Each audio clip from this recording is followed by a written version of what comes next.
Hi friends, welcome to my channel. இன்றைக்கி நம்ம சேனலில் இன்றைக்கி கயல் சீரியலில் என்ன நடந்துச்சு, இன்றைக்கான எபிசோட் வந்து எப்படிலாம் போச்சு அப்படிங்கிறத தான் இன்றைக்கான வீடியோவில் பார்க்க போகிறோம். கயல் சீரியல் வந்து இன்றைக்கி வந்து செம்ம சூப்பராக வந்துருந்துச்சுங்க. ஸோ இன்றைக்கி வந்து கயலோட பெரியப்பா இருந்துட்டு மூர்த்தியை போலீஸ் ஸ்டேஷனில் போய் அப்ரூவ் ஆக சொல்லி கூப்பிட்டு போகிறாங்க. மூர்த்தி, நீ வந்து போலீஸ்ட்டு அப்ரூவ் ஆயிரு, நான் வந்து உன்னை 2 நாளில் உன்னை ஜெயிலேருந்து வெளியே கொண்டு வந்துடுவேன் அப்படின்னு சொல்லி என்னென்னமோ சொல்லி அப்ரூவ் வைக்கிறாங்க. உடனே போலீஸ்கிட்ட போயிட்டு மூர்த்தி சொல்கிறாங்க, நான் தான் சார் அந்த சிலையை திருடுனேன், என் தம்பிக்கும் அதுக்கு எந்த சம்மந்தமும் கிடையாது, என்னையை தூக்கி ஜெயிலில் போடுங்க அப்படின்னு சொல்லி சொல்கிறாங்க. உடனே மூர்த்தி வந்து தானாக வந்து சொன்னதுனால மூர்த்தி மேலே வந்து எஃப்ஐஆர் ஃபைல் பண்ணுறதுக்காக ஒரு ஸ்டேட்மெண்ட் மாதிரி எழுதி வாங்குவாங்க. ஸோ அப்போ வந்து மூர்த்தி எழுத போகும்போது இருந்துட்டு கயல் அங்கே வந்துடுவாங்க. கயல் அங்கே வந்துட்டு மூர்த்தி வந்து தப்பு செஞ்சாருன்னா சார், அதை நான் இல்லை சொல்லலை, ஆனால் அந்த தப்புக்கு உடனே இருந்தவங்களையும் நீங்கள் வந்து தண்டிக்கணும் அப்படின்னு சொல்லி சொல்கிறாங்க. உடனே போலீஸ்காரன் வந்துட்டு, என்னம்மா ஆதாரம் இல்லாமல் இங்கே எதையும் பேசக்கூடாது அப்படின்னு சொல்ல எழில் வந்து தன் செல்லை ரெக்கார்ட் பண்ண அந்த வீடியோ வந்துட்டு போலீஸ்காரங்கிட்ட காட்டுறாங்க.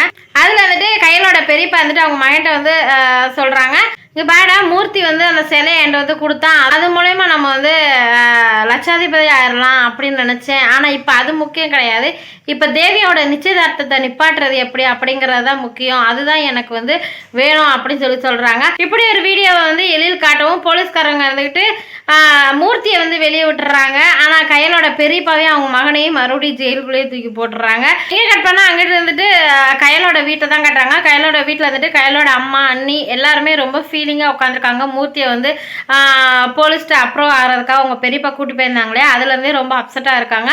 ஸோ கையலோட அம்மாவும் அழுதுகிட்டே இருக்காங்க. உடனே கையலோட அண்ணி இருந்துக்கிட்டு, நீங்கள் அழுகாதீங்க, எதுக்கு அழுகுறீங்க, இந்த மாதிரி இவர் வந்து என்னென்னமோ தப்பு செஞ்சுருக்காரு, ஆனால் இப்போ வந்து திருட்டு வேலையும் செய்ய ஆரம்பிச்சிட்டாரு, இவரால் நம்ம என்ன சுகத்தை கண்டோம், அவர் வந்து இல்லை நம்ம நினச்சிக்க வேண்டியதான், உங்களுக்கு மகனாகவும் அவர் இல்லை, எனக்கு வந்து நல்ல புருஷனாகவும் இல்லை, அவர் வந்து ஜெயிலே கிடந்தே சாகட்டும் அப்படின்னு சொல்லி சொல்கிறாங்க. அந்த டயத்தில் வந்துட்டு கரெக்டாக கையலோட பெரியம்மா அங்கே வராங்க. கையலை அப்படின்ட்டு வராங்க. கையலோட பெரியப்பாவையும் அவங்க மகனையும் வந்து அரெஸ்ட் பண்ணிட்டாங்களையா. ஸோ அந்த விஷயம் தெரிஞ்சு அவங்க பெரியம்மா வந்துட்டு ரொம்ப ஆக்ரோஷமாக வராங்க. கையில் என்ன காரியம் பண்ணி வச்சுருக்க, உங்களுக்கு சோறு போட்ட அவங்க பெரியப்பாவே நீ வந்து அரெஸ்ட் பண்ண வச்சுருக்க அப்படின்னு சொல்லிட்டு ரொம்பவே கூப்பாடு போடுறாங்க. உடனே கையலோட அம்மா வந்துட்டு, என்ன கையில் சொல்கிறாங்க பெரியப்பாவை ஜெயிலில் போட்டியா, என்ன சொல்கிறாங்க அப்படின்னு சொல்ல உடனே கையலோட பெரியம்மா இருந்துக்கிட்டு, ஆஹா நடிக்காத காமாட்சி, நல்லா நடிக்கிற அப்படின்னு சொல்லிட்டு கையலோட பெரியம்மா சொல்கிறாங்க. கையில் இருந்துட்டு, நிறுத்துக்க பெரியம்மா, அவர் வந்து தப்பு செஞ்சாரு, அதனால தான் அந்த தண்டனை அனுபவிக்கிறாரு அப்படின்னு சொல்லி சொல்கிறாங்க. ஸோ இது மாதிரி தான் இன்றைக்கான எபிசோடில் வந்து இருந்துச்சு. ஸோ நாளைக்கு எபிசோட்கான ப்ரோமோ வந்து வந்தோன்னா அதோட வீடியோவும் நான் நம்ம சேனலில் அப்லோட் பண்ணுறேன். ஸோ இந்த வீடியோ உங்களுக்கு பிடிச்சிருந்துச்சு அப்படின்னா இந்த வீடியோக்கு ஒரு லைக் கொடுங்க, நம்ம சேனலை சப்ஸ்கிரைப் பண்ணி சப்போர்ட் பண்ணுங்கள். மீண்டும் ஒரு இன்ட்ரெஸ்டிங்கான ஒரு சீரியல் ப்ரோமோஸோட சந்திக்கிறேன். பாய்.